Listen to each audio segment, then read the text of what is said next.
ఉషోదయం ప్రేమించు కాపరి ఉషా కిరణాలు ఉదయకాల ప్రసారానికి మిమ్మల్ని ఆహ్వానిస్తున్నాం. ప్రార్థన చేసుకుందాం. మమ్మల్ని మిక్కిలిగా ప్రేమిస్తున్న పరలోకపు తండ్రి, ఈ ఉదయకాల సమయానికై వందనములు తండ్రి. గత దినములన్నింటిలో మమ్మల్ని కాపాడి సజీవ లెక్కలో ఉంచి మరి యొక్క దినమును మాకు అనుగ్రహించిన నీ కృప కొరకు వందనాలు. నీ వాక్యము చేత మమ్మల్ని బలపరచుము. ఈ ఉదయకాలమున మాతో మాట్లాడము.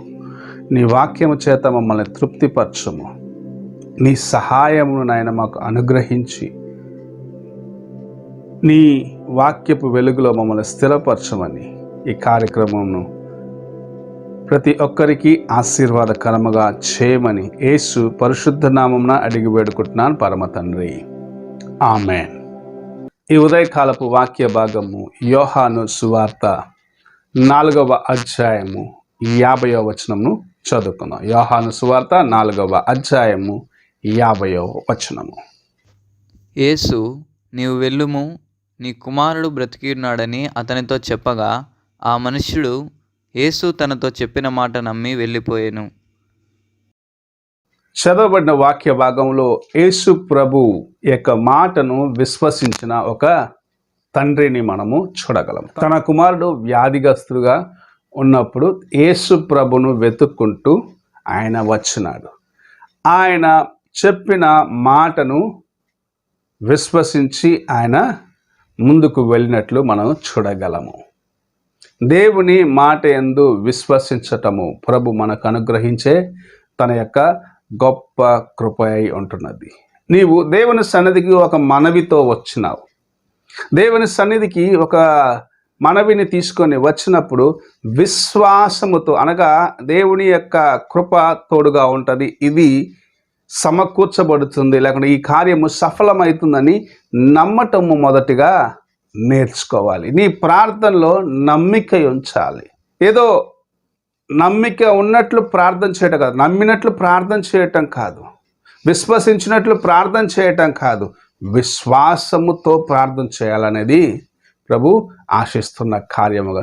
విశ్వసించినట్లు ఒక వేషధారణ ప్రార్థన చేసినట్లయితే అదే నీకు శాపముగా కూడా మారిపోగలదు.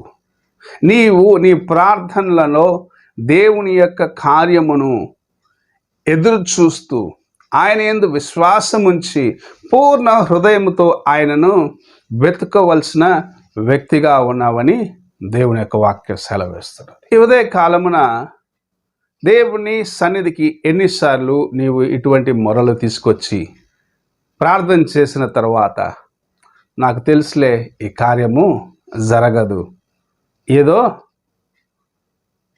చేయాలి కాబట్టి ప్రార్థన చేసినాను అన్న మనస్సుతో నిలబడ్డావు. అలాగున్నట్లయితే నీలో దేవుని యందు పరిపూర్ణమైన విశ్వాసము లేదు, దేవుని యందు నమ్మిక లేదు, ఆయన కార్యములు నీవు నమ్మలేదు అని గుర్తించాలి.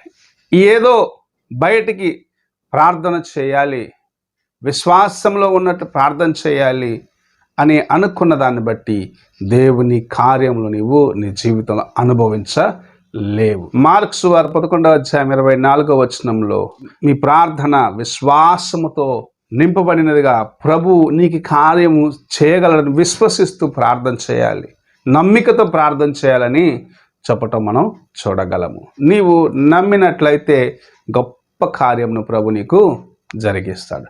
ఈ తండ్రి దేవుని మాటను నమ్మినాడు, యేసు ప్రభువును ఆయన విశ్వసించినాడు కనుక తన కుమారుడు స్వస్థపరచబడటం మనం చూడగలము.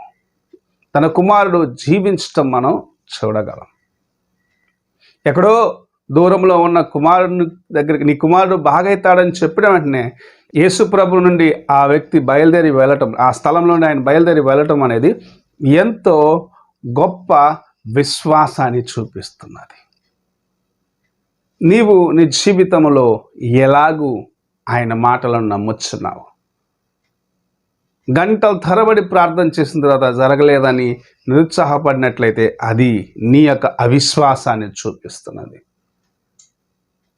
నీవు కొద్దిసేపు ప్రార్థన చేసినాను, పూర్ణ హృదయంతో చేసి ఇది జరిగిన సమయం వరకు నేను ఎదురు చూస్తానన్న విశ్వాసంతో ఉన్నట్లయితే తగిన సమయంలో ప్రభు నీకు ఆ కృపను లేకపోతే ఆ కార్యమును అనుగ్రహిస్తాడని దేవుని యొక్క వాక్యం సెలవిస్తుంది. నీ ప్రార్థన పూర్ణముగా దేవుని యందు నమ్మిక ఉంచినదిగా ఉండాలని ప్రభు ఆశిస్తున్నాడు. నీ ప్రార్థన ఆయన యొక్క కృపను నీకు అనుగ్రహించేదిగా ఉండాలని ప్రభు ఆశిస్తూ ఉన్నాడు. నీ ప్రార్థన పరలోకపు తలుపులు తెరిచి నిన్ను దీవించాలనేది ప్రభు ఆశిస్తున్న కార్యముగా ఉన్నది. ఎలాగూ ఉన్నది నీ ప్రార్థన? ఎంతసేపు చేసావు అనేది కాదు, ఎంత విశ్వాసముతో చేసినావు అనేది ప్రాముఖ్యమైన కార్యమై ఉన్నది. గంటల తరబడి ప్రార్థన చేసిన విశ్వాసము లేకపోతే కేవలం అది శూన్యమే, ఒట్టి వ్యర్థమైన కార్యమని నీవు గుర్తించి నీవు చేసే ప్రార్థనలు దేవుని పాదముల చెంతకు చేరేంత వరకు పూర్ణ హృదయముతో, పూర్ణ ఆత్మతో, పూర్ణ మనస్సుతో ఆయన యొక్క పాదముల దగ్గర కూర్చొని నీ యొక్క యాచనలను, విజ్ఞాపనలను ఆయనకు సమర్పించు. అప్పుడు గొప్ప కార్యములు నీ జీవితంలో చూడగలవు. ఆయన మాటను విశ్వసించు, ఆయన జవాబును విశ్వసించు. ఆ జవాబు నిన్ను పలు రెట్లుగా దీవిస్తుందని దేవుని యొక్క వాక్యం సెలవిస్తుంది. ప్రార్థన చేసుకుందాం. పరిశుద్ధుడైన యేసయ్య, ఈ ఉదయకాల సమయానికై వందనములు. ఈ ఉదయకాలమున నీ వాక్యము చేత మాతో మాట్లాడిన విధానం బట్టి వందనాలు. మేము నీ మాటను విశ్వసించేదానికి నీ కృపను మాకు అనుగ్రహించు. నీ దీవెనలతో నింపుమని వేడుకుంటున్నాము.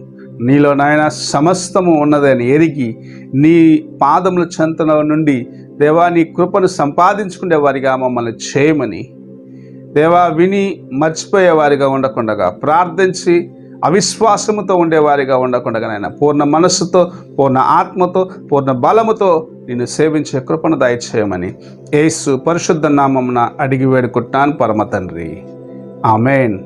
తండ్రి అయిన దేవుని ప్రేమ, కుమారుడైన క్రీస్తు కృప, ఆదరణకర్త అయిన పరిశుద్ధాత్మక సహవాసము ఇప్పుడు ఎల్లప్పుడూ తోడయుండి సదాకాలము నడిపించునుగాక. ఆమేన్.